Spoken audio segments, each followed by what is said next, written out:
This is the historic old harbor of Veracruz, Mexico's chief port of entry and the original starting point of the Spanish conquest. For it was in this locale over 4 centuries ago that Cortez, with his valiant band of Spanish conquistadores, met the representatives of Moctezuma and later followed them 300 miles inland to the Aztec capital, which is now known as the City of Mexico.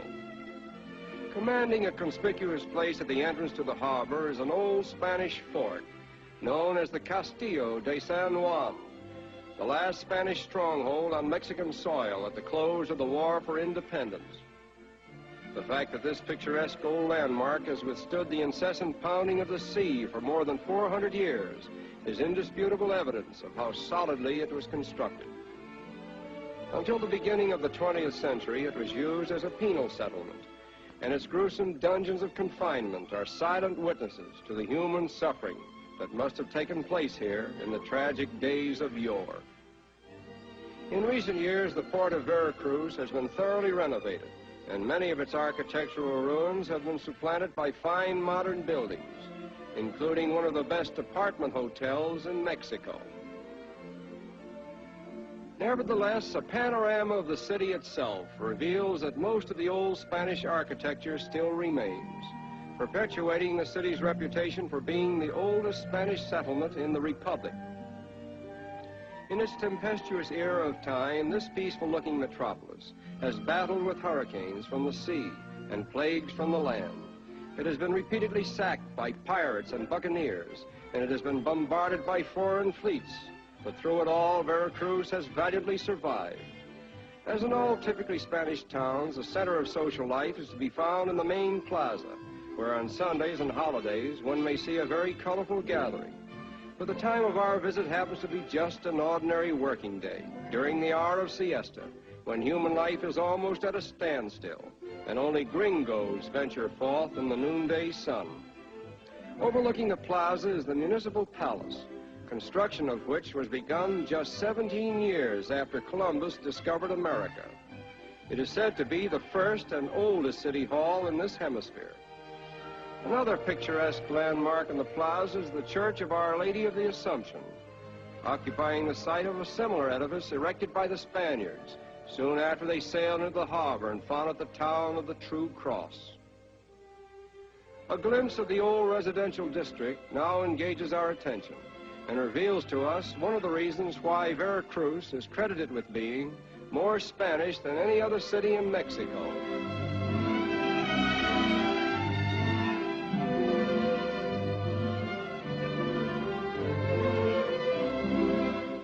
Regardless of what they may have done to the contrary, it must be admitted that the old Spanish conquistadores brought to the New World imperishable contributions from their mother country, such as architecture, music, and the spirit of romance. And speaking of romance, this colorful balcony of Spanish tile affords an ideal setting. Although Veracruz has clung tenaciously to its romantic and thrilling past, it has not neglected its present or future, and ample proof of this is seen in the new residential section, where spaciously paved thoroughfares lead to elaborately constructed homes, traditionally Spanish, yet modern in architectural design. The sight of an attractive home, regardless of where it is, arouses in us a natural longing for home sweet home. But thanks to that substituting institution, known as a hotel, we find momentary respite and consolation among a people who know how to entertain visitors.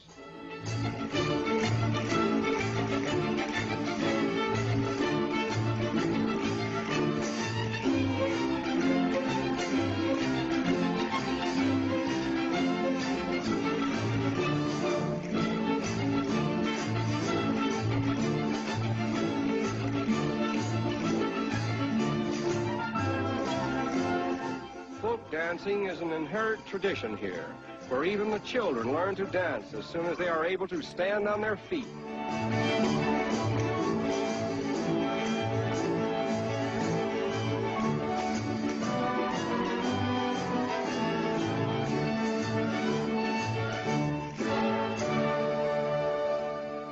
And now let us observe this happy and carefree bevy of Veracruz maidens who find pleasure in the more simple diversions of life and take great pride in the preservation of the legends and traditions which they inherited from their ancestors.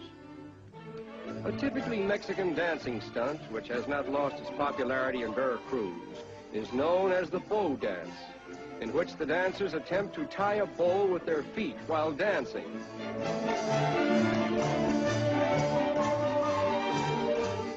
Although it may look simple, it is really a very difficult feat for feet to perform, and that's not meant as a pun. Just watch it, and if you're inclined that way, choose a partner and try it yourself sometime.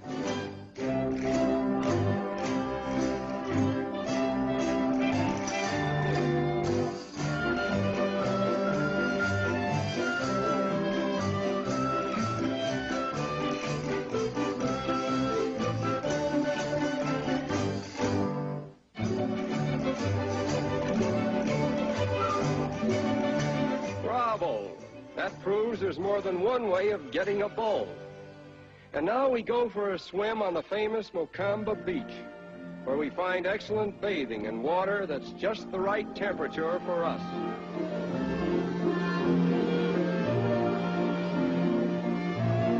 Perhaps the most popular diversion as well as occupation in Veracruz is fishing.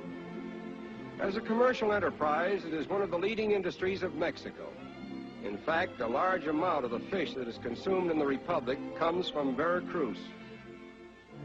Net fishing is usually performed along the beaches, which are drawn with huge nets that often encompass a half-acre of sea in one draw. This style of fishing is usually performed at late twilight or early dawn. The nets are all hand-woven by the fishermen themselves, and some idea of the size of these nets is illustrated here, where we see hundreds of yards of netting spread out to dry. Aside from commercial fishing, Veracruz is a veritable paradise for amateur fishermen who come here from all parts of the country to indulge in their favorite pastime.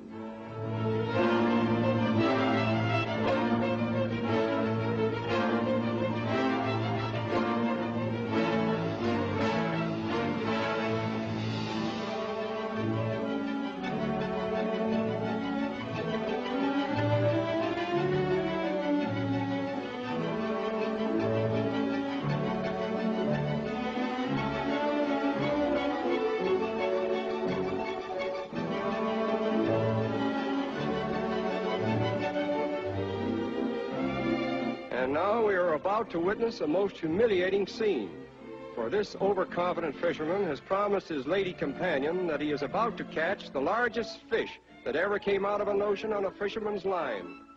And here it is. Is he embarrassed? It's about the smallest specimen to be found in the Gulf of Mexico. But here is something more like it.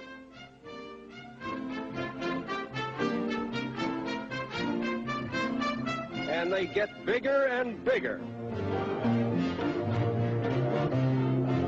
And so the fishing goes in the historic waters around Veracruz, waters that abound in fish as well as relics of history. For down deep on the ocean floor, over which fishermen silently cast their lines, there may be found a scattered assortment of iron and stone cannonballs, bayonets, and numerous other relics of a stormy past that gringos like to hear about when they visit Veracruz.